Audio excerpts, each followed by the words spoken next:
bit about some of the work that we've been doing over the last few years around grain legumes and cropping systems. I'm using the term grain legume because in my head these are for human consumption, but also for animal production.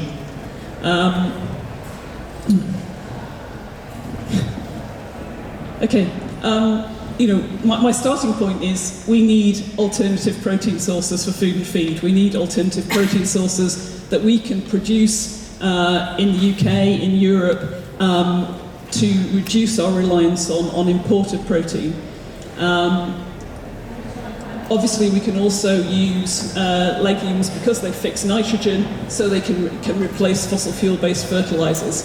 Legumes provide biodiversity benefits, but none of us are perfect, and there are many challenges around the production of these crops, achieving good and stable yields, the possibility that we might get nitrogen losses through either denitrification, so greenhouse gas losses, or leaching into watercourses. And there are also some technological challenges around legume use. So I'm going to touch on those three things. One of the things we did a few years ago was to look at how much nitrogen was fixed by grain legumes in Europe. So this gives you an idea of how important different grain legumes are in Europe. Okay, I don't think that works, but anyway, you can see in the pie chart on the left the importance there of faba bean and peas in terms of nitrogen fixed in Europe. But one of the interesting things here is this figure on the right. We tend to think that grain legumes will put a lot of nitrogen into soils. Forage legumes put a lot of nitrogen into soils, but what this shows you is the balance in terms of the nitrogen that's left in the soil after grain legumes. And what shows really is if you want to make the soil richer in nitrogen following a legume crop, then faba bean is the one to grow. It leaves the most residues in terms of grain legume production. And interestingly, just as a comparator, grain legumes across Europe fixing 206,000 tonnes of nitrogen. Forage legumes fix a whacking 586,000 tonnes of nitrogen, but that's partly because of the massive area and the amount of forage legumes which sit in natural systems, or at least traditional systems, like agroforestry systems like the Dehasa in Spain. So it's very sensitive.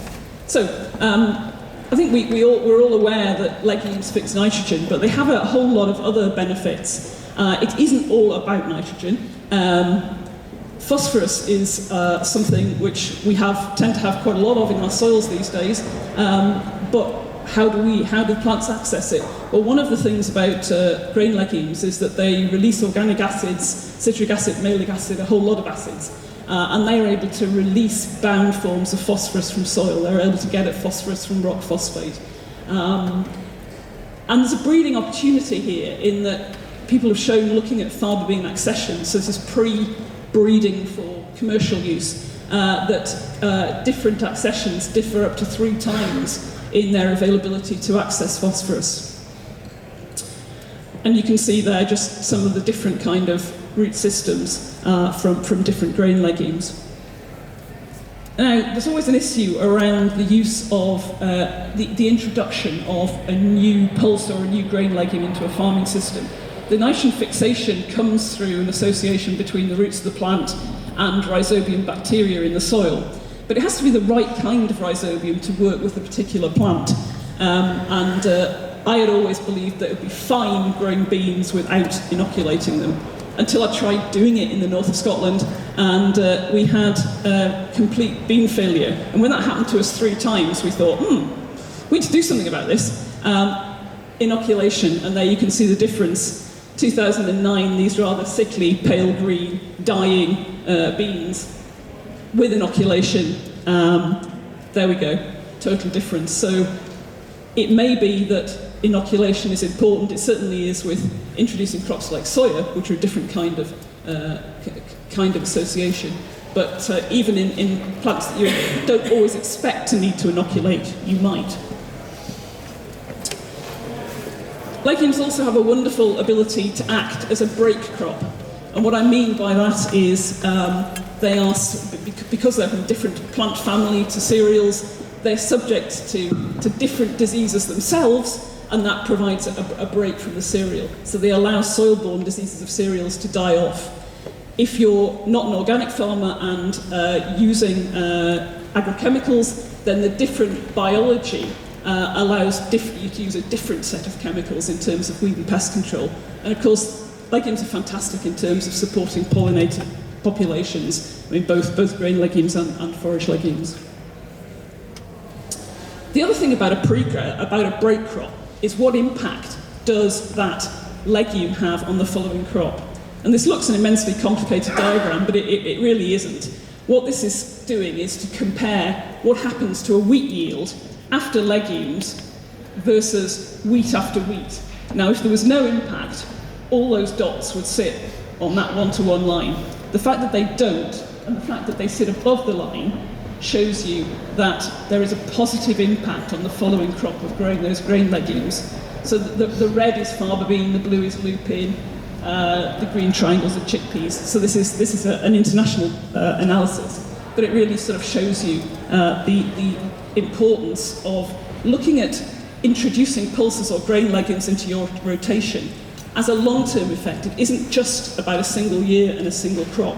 It's about the impact that that has on the following crop. Now, a lot of people will tell you that grain legume yields are inherently unstable. So we decided to have a look. Again, this is using long-term data. This is a PhD student of mine who decided to have a look at whether grain legumes were more or less stable than other spring-sown crops. And again, complicated diagram, don't worry about it. What this shows you is that this is cereal. This is spring cereals, which at this low point on this graph shows that the yield of spring cereals is very stable. But sorry, that's autumn-sown cereals, which are the most stable. But if you look at spring-sown cereals, spring-sown grain legumes, and spring-sown broadleaf crops, they are all as unstable as each other. In other words, grain legumes are no worse than anything else. So we've talked about the good things. Let's just have a very quick look at some of the more difficult things around grain legumes. We want to introduce these things into rotations because they will supply nitrogen to the following crop. The trouble is, as soon as you put nitrogen into a system, it can either be used by the plant or it can be lost. So when you plough in a legume that is rich, when you plough in a residue that is rich in nitrogen, there is always the possibility that that nitrogen can be leached as nitrate or can be lost as nitrous oxide emissions.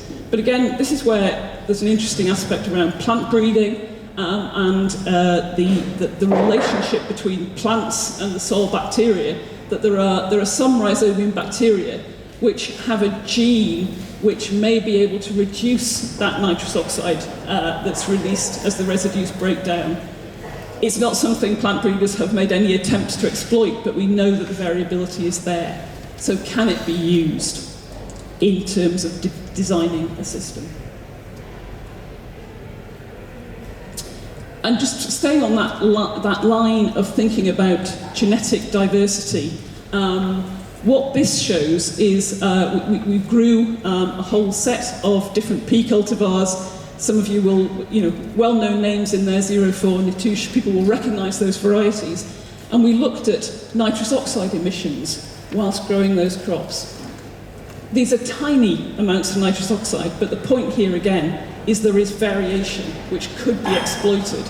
And if we're looking to a future where we want to develop farming systems that reduce less greenhouse gases, we need to look at how we utilise what is diversity within the system.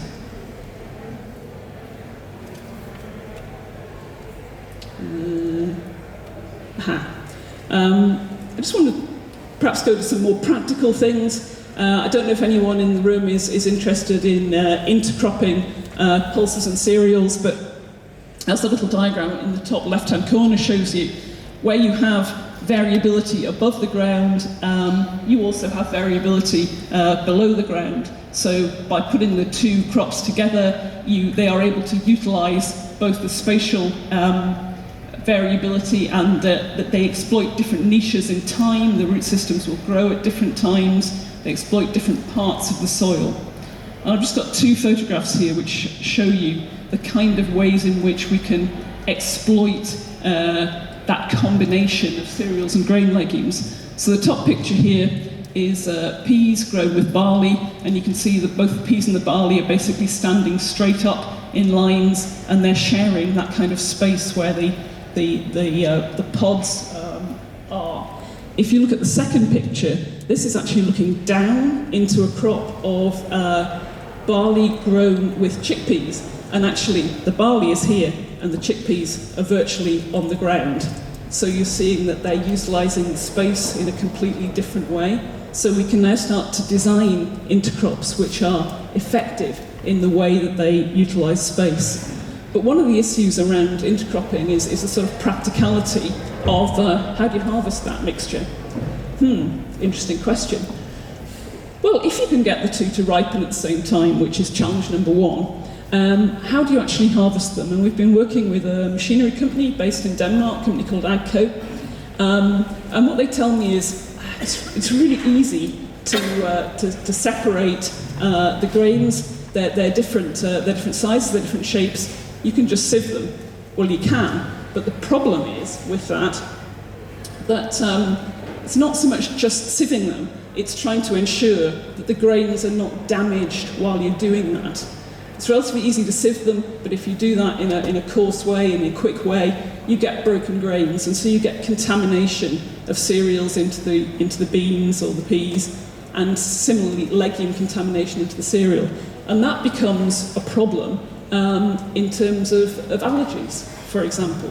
So what we're doing here is looking at developing more efficient ways of trying to separate those different species. Obviously, advantages of having the two grown together around improved resource use efficiency, challenges of harvesting. It's also challenging for millers in terms of, or sort of grain storage facilities in terms of needing more than one bin. The consumer, as I say, loves the concept, but then you're dealing with stuff around, for example, allergies. So I want to finish off by just having a quick look at the future and what the kind of challenges are, what the kind of where we might go next. So legumes provide a low-cost alternative input of nitrogen to European agriculture. Incentives to grow legumes, there have been many over the last 50 or 60 years. Most of the European ones have been a resounding failure. Within the greening measures, for example, the area of grain legumes grown in Europe doubled over a 7-year period, but production less than doubled. So it isn't just about growing them, it's about being able to grow them well. And I think we need to look at the whole thing from a systems perspective. It's not just about thinking about how do I grow that legume, but it's how does the legume fit into the system and the rotation. And for sure we need investments in terms of breeding for these kind of yield stability, for disease resistance, for improving quality. And I think something we've also seen is that the first time people grow a grain legume, they often have poor results. There is an understanding to growing them that as you continue to grow them over time, the yields improve. So at that point, I want to ask for a bit of help. I've got a minute left, so it's my last slide. As part of a European project where actually DEFRA are funding our part of the project, we're going to carry out a survey of both faba bean growers and soya bean producers across Europe.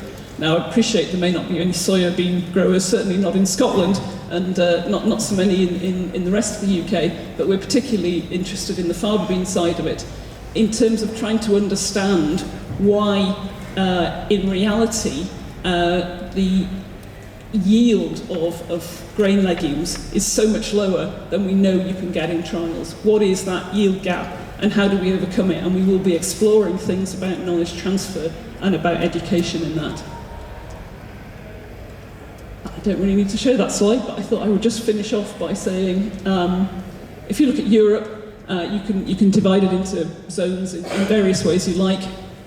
And we're sitting up there in the northwest. But in Europe, we have a huge diversity of grain legumes we could be growing. And you can see climate change as an opportunity. We will be able to grow more and different species than we can grow in the past, which I guess has to be beneficial in terms of the opportunities for both human and animal diets. Yeah, and that's the end. Thank you very much.